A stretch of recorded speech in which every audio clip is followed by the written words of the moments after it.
Alright, today I'm going to be showing you how to replace the front brake pads and rotors on a 2011 Toyota Tundra. I mean, this is the same for all the Tundras, even the Tacomas. Same setup, might be a little bit different bolts in that scenario. You will need like a little special tool. If not, you can actually use a screwdriver to actually get away with this. Two screwdrivers, in the matter of fact, to pry out the caliper or open up the caliper. If you haven't already, give it a thumbs up, comment down below if you have any questions, and hit that subscribe button for more upcoming videos in the future. And we'll go ahead and start this video after the intro.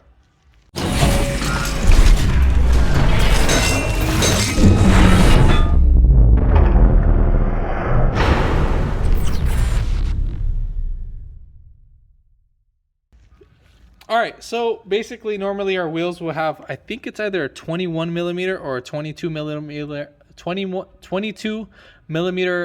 lug nut. But in my case, you know, we have a special lug nut. So we're gonna go ahead and take these off.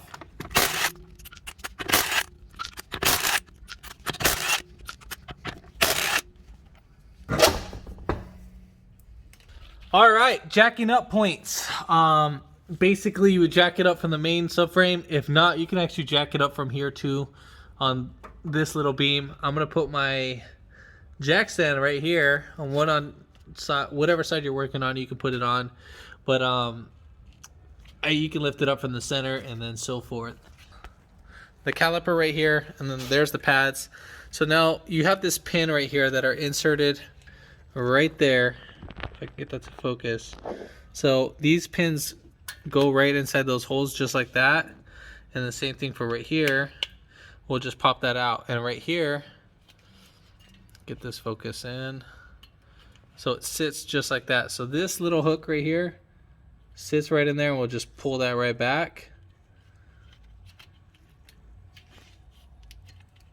and we'll just twist that right out, and we'll set that to the side. Now these little guide pins, these pop out. Now if they're on there pretty tight, you can tap it with a little hammer or something until they come right out. All right, so now we're gonna go ahead and pop off the bottom. So just like this.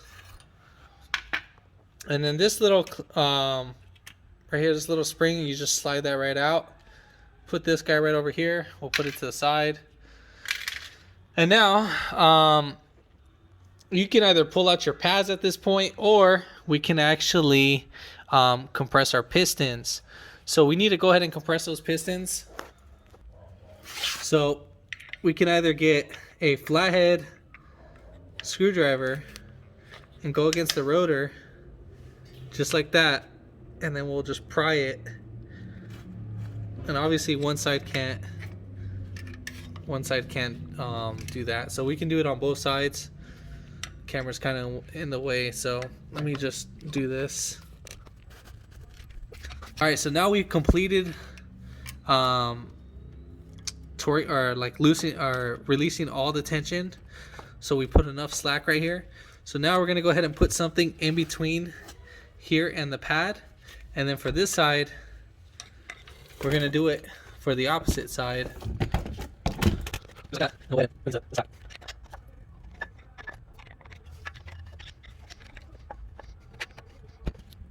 All right, so now we released all the little slack.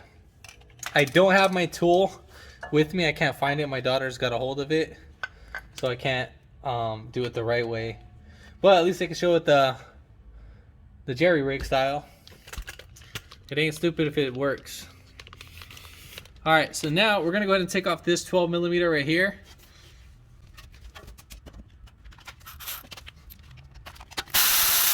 All right, so now we're gonna go ahead and take off these two 17 millimeters that are holding in the whole caliper. So one right here, and then the second one's right there. So again, those are 17 millimeters. All right, so now we're gonna go ahead and grab our caliper and just set this over to the side. Try not to bend this cable, the hard line, too much. If you do bend it, it's not the end of the world. And then we'll set it right here. Just like that. Just keep an eye on it so it doesn't fall. Have your other rotor ready. All right, the next thing, we'll pull out our rotor. Now, if your rotor's on there, You can give it a light tap with the hammer. I would recommend a decent sized hammer, and you could tap right here. So yeah, but this one came off pretty easy. And now, at this point, since you're here, you want to kind of spin your wheel bearing and make sure you don't hear any weird clinking noises or anything. But right now it's smooth, so we don't hear anything like that, so we're good to go. I mean, obviously you can hear like a little sound,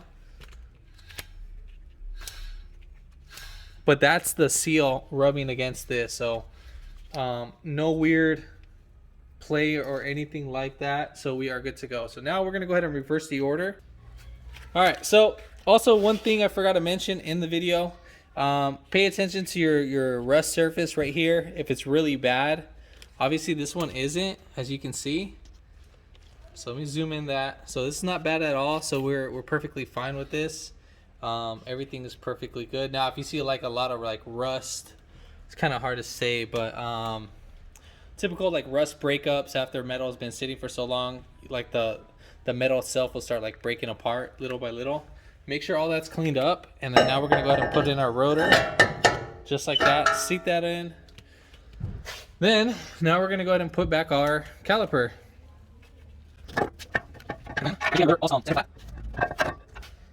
Now if this is kind of not going in, you probably need to bend in your cable a little bit, just because it probably got bended just a tad bit. Now we're gonna go ahead and thread in our bolts.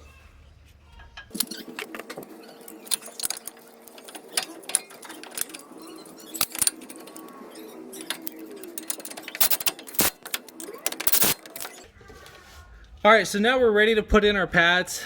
Before you put in your pads, you need to make sure if they have a wear indicator, and if they do, you need to make sure that they go on a certain side. So obviously, depending on how the rotation is, obviously we're going to be going forward, and the caliper's right here. So since the rotor is spinning clockwise as we're going forward, we need our wear indicator on the bottom. So the bottom, it needs to be right here. So we need to make sure that this guy is on the bottom, because that's gonna wear out the fastest. All right, so now we need to go ahead and lubricate this. So we're gonna use brake grease. And then right here, we're gonna go ahead and just lubricate. These are gonna be our main contact points. So right here, right there, and right here, and right there. And then also one thing I forgot to mention, one is going to come with the wear indicator, and then the other one is not. The one that doesn't have it is going to be on the outside, and the one that it does have is going to be on the inner side. All right, so also one last thing we're going to lubricate is where the guide pins are going to go at. So we'll put that, we'll lubricate the little cylinder, and we'll do that for all 4. I know there's 6 holes in total, but we're only doing 4 because that's where only the pins are going. Now we're going to go ahead and slide these in. Now if they don't go in, what you need to do is that you need to push your rotor. You need to center it. And now we can go ahead and just slide these guys right in. Just one will slide in easier. If they do, one slides in more, you can go on the back side of it and then push it right out. All right, so we're gonna go ahead and put in our top pin. Go ahead and clean these guys up as much as possible. So, or you can lubricate these. This has grease, so they're not dirty or anything. It just has grease. All right, so let's go ahead and put these guys right in. So you'd push it in until obviously the guide pin's right there. Now usually you want to kind of little tip, if I can get that to focus. You want to make sure you can see the hole. If you can't see the hole, then that's perfect, because we're going to need to adjust that later on. All right, so for the bottom piece, we're going to have our little bracket, our little anti-rattle clip. So we're going to put these 2 right in there. Now this will kind of retract the pads a little bit. So we'll put these right there, just like that. So these need to go between the pads. Then we'll get our guide pin right there. Make sure our hole's pointed up. And then just wiggle that. Make sure that this goes through the little pins. So just like that, we want that going through that. All right, perfect. So we're gonna go ahead and put this right here. So just like how I said, we can control these just like that. We can put them to the way how we want. So we're gonna do that and that. So we can kind of bend this a little bit. So we got both of those in just like that. So now we're gonna go ahead and push this down, and then there we have it. And now don't forget to put on your 12 millimeter. So we're gonna go ahead and put on our lug nuts. So what we need to do is that we need to snug in the bottom and then go up on top and snug the top. We're not trying to tighten it down all the way. We are trying to center the rim onto the rotor and stuff and the hub, so that it's not sit cockeyed and we don't damage anything. Once you get those set it in, we can go in a star pattern. So 1, 2, 3, 4, and 5. All right, if this video helped you out, give it a thumbs up, comment down below if you have any questions, and hit that subscribe button for more upcoming videos in the future, and thanks for watching. So you're gonna get in the truck, and then what you're gonna do, you're gonna put the key in the on position, and then start it, and then we're gonna go ahead and pump up the brakes. So keep pumping until it gets nice and firm. Usually the third pump should be all golden. But yeah, we're all said and done. If this video helped you out, give it a thumbs up, comment down below if you have any questions, and hit that subscribe button for more upcoming videos in the future, and thanks for watching.